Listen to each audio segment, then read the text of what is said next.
Olá, internautas! Hoje, dia 7 de maio de 2020, uma quinta-feira. Estamos aqui no nosso encontro marcado para discutir algumas notícias e informações que foram dadas, fazer análise e de colocar para a sua observação também. É muito importante que você entre no nosso vídeo, entre no nosso canal, curta o nosso vídeo, também perceba as informações para que o seu comentário seja feito para enriquecer o debate que nós estamos propondo. Curva de contágio do Covid-19 cresce no Amazonas e a doença avança para quase 90% dos municípios do interior. Dados desta quarta-feira apontam que as cidades do Amazonas estão entre as maiores taxas de incidência e mortalidade da Covid-19 no Brasil. Transporte fluvial irregular é apontado como uma das causas da disseminação no interior. Quase 2 meses após a confirmação do primeiro caso do novo coronavírus no Amazonas, a doença já chegou a 88% dos municípios do estado. Apesar das longas distâncias, poucas estradas e decreto que proíbe o transporte fluvial durante a pandemia. Olha para vocês verem, isso aqui é recado para nós. É recado para nós que estamos numa região e numa cidade que parece que até agora é uma ilha nessa pandemia que todos nós estamos assistindo no Brasil inteiro. Porque aqui em Passos, dados confirmados apenas um. Monitorados 49, estão sendo monitorados, são acompanhados 49, negativos 54, término de isolamento 470. Terminou o isolamento, e daí? O isolamento quer dizer que a pessoa pode voltar para casa, está curada da doença que ela tinha ao chegar ao atendimento na UPA, mas e aí? Do que ela estava doente? Era do coronavírus? Não se sabe. É uma pergunta que a gente deixa no ar, porque essa informação é importante para a gente ter a dimensão de como o coronavírus está chegando na nossa cidade. 2 meses depois, quando era zero, cerca de 2 meses, quando era zero a quantidade de coronavírus na cidade, de pessoas suspeitas de ter coronavírus na cidade, notificados hoje são 519. 519, mas desses 519 não dá. Ontem eu falei 519, que era notificado em Passos, mas na verdade era 512. Hoje 519, subiu mais 519, subiu mais 5. Mais 5? Subiu mais 7, isso. Vou fazer conta de matemática, Ricardo Alberto. Aprende a fazer conta, soma direito. 512 mais 7, 519. Então, a curva de crescimento não é exponencial, mas é preciso saber que dados são confirmados como coronavírus ou não. Isso é importante. É outra pergunta que deixamos no ar. Óbitos confirmados, nenhum. Óbitos de investigação, nada. Essa é a situação que nós temos aqui em Passos, parecendo que a gente está numa ilha. Isso conforta as pessoas. Leva a crer que ela está ausente de risco, que não tem risco nenhum. Que ela pode sair à vontade de casa, sem os cuidados que são necessários. Quando sai com os cuidados que são necessários, principalmente o uso de máscara, essa máscara muitas vezes está no queixo. Não está no lugar adequado, no lugar certo de ser usado. E isso significa risco maior de voltar para casa e trazer o coronavírus. Você deixa em casa algum familiar, a sua esposa, seu filho, seu pai, sua mãe, alguém fica em casa esperando você retornar com aquele risco de contaminar alguém ao ser contaminado na rua. Olha aqui, ó, abre aspas, temos filas na caixa de corpos em vala comuns. Diz médico da linha de frente contra o Covid-19. O infectologista Rafael Galiese defende a redução extrema da mobilidade para amenizar a situação desesperadora da rede pública de saúde. Médico, infectologista e cientista Rafael Galiese personifica a figura do profissional de saúde na linha de frente da guerra contra o Covid-19, como professor de doenças infecciosas parasitárias na Faculdade de Medicina da Universidade Federal do Rio de Janeiro e especialista em vigilância epidemiológica, diz que o coronavírus está tão descontrolado que o Brasil passou a fazer uma epidemiologia de corpos.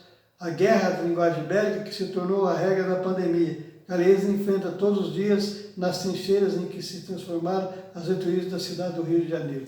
Olha para você ver, mais um dado que mostra como está a situação desesperadora. E vai acontecer uma situação também que é importante a gente prever para a gente pensar naquilo que nós podemos fazer como nossa parte para que a situação não nos atinja de uma maneira direta.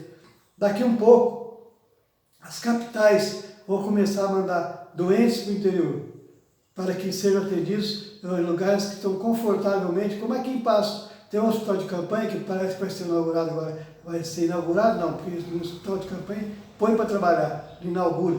É uma vergonha a gente querer fazer política com a imagem de um hospital como foi o Otto Cacau, porque ele está servindo de combate ao coronavírus. Não é certo. Está correto o hospital existir, mas não fazer política em cima de uma coisa que é importante para salvar vidas neste momento.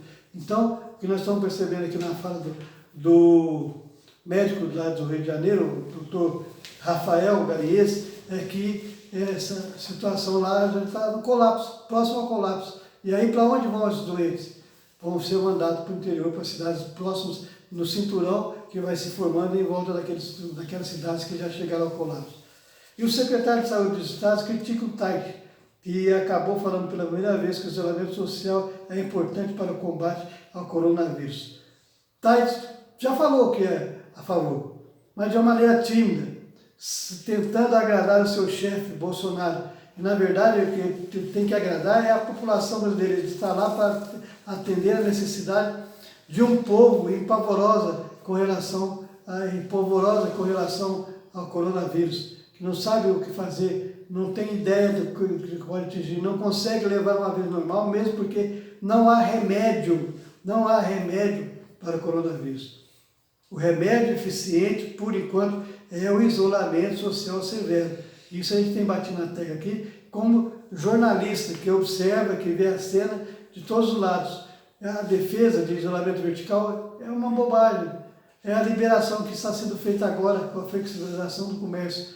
Talvez a Prefeitura de Passo, de repente, a coisa incrementar no crescimento dessa curva de epidemiologia na cidade, tenha que adotar novamente o isolamento social severo. Tem que ter coragem para fazer isso, porque não pode deixar de salvar vidas pensando em qualquer outra ação, como por exemplo a econômica. As pessoas estão atrás de R$600 porque é o único recurso que existe hoje para atendimento da economia. E o governo tem que pensar até em prorrogar essa liberação de recursos, porque, pelo que estamos assistindo, o coronavírus não é um vírus que seja combatido rapidamente. E não existe nenhum sinal no horizonte de que há possibilidade escura do coronavírus. Mas, incrível que pareça, as pessoas tentam furar. Olha aqui para vocês verem essa notícia. Empresas de ônibus atuam em pontos clandestinos aqui na cidade de Passos. Algumas empresas de ônibus intermunicipais estão circulando praticamente de forma normal, mesmo com o decreto da proibição em Passos. Em Passos, o terminal rodoviário Tancredo Neves permanece fechado, porém ali bem em frente, próximo ao fórum, existe um ponto clandestino com chegadas e partidas para diversas partes de Minas e também de cidade de São Paulo.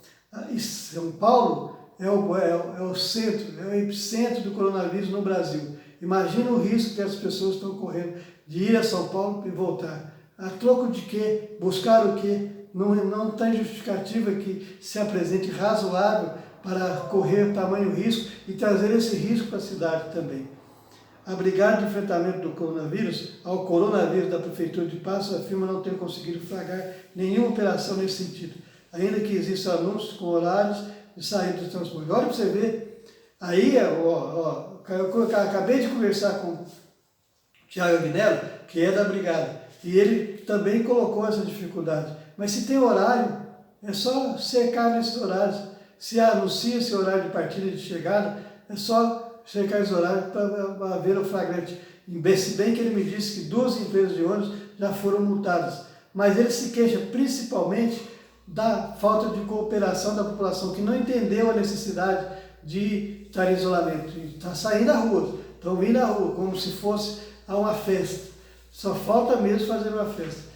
Procurado pela reportagem, uma das coordenadoras da Brigada, Gleida Dias Souza, informou que mesmo tendo recebido diversas denúncias a respeito de empresas como a Gardenia, a União em particular, nenhuma foi notificada por falta de flagrante. É um conflito que a Gleida fez com o Thiago Agnello, que já disse que pelo menos 2 empresas de ônibus foram multadas por não obedecer o que manda o decreto. Olha, era importante que esses empresários tivessem a consciência de qual é o dever deles com a população. Não é pela questão do emprego ser mantido ou não, tem que ser mantido. Inclusive, existem maneiras do salário serem cumprimentados se houver acordo entre empregado e patrão com relação à redução do salário pelo governo. Isso tudo no sentido de que o emprego não seja perdido, mas é importante ressaltar que não pode deixar de cumprir o que é a obrigação dele cumprir, como o decreto que proíbe transporte coletivo chegar na cidade. O que o Thiago disse também é que agora vai ser discutido a proposta de barreira sanitária, quer dizer, nas entradas da cidade vão ser colocadas vigilâncias sanitárias para poder identificar por que razão aquelas pessoas estão chegando na cidade, qual a relação que elas têm e qual a necessidade que elas têm de vir a passo. É isso por hoje, viu, gente? Nós falamos por aqui no nosso vídeo, esperamos que vocês acompanhem e que curtam o nosso canal e se inscrevam.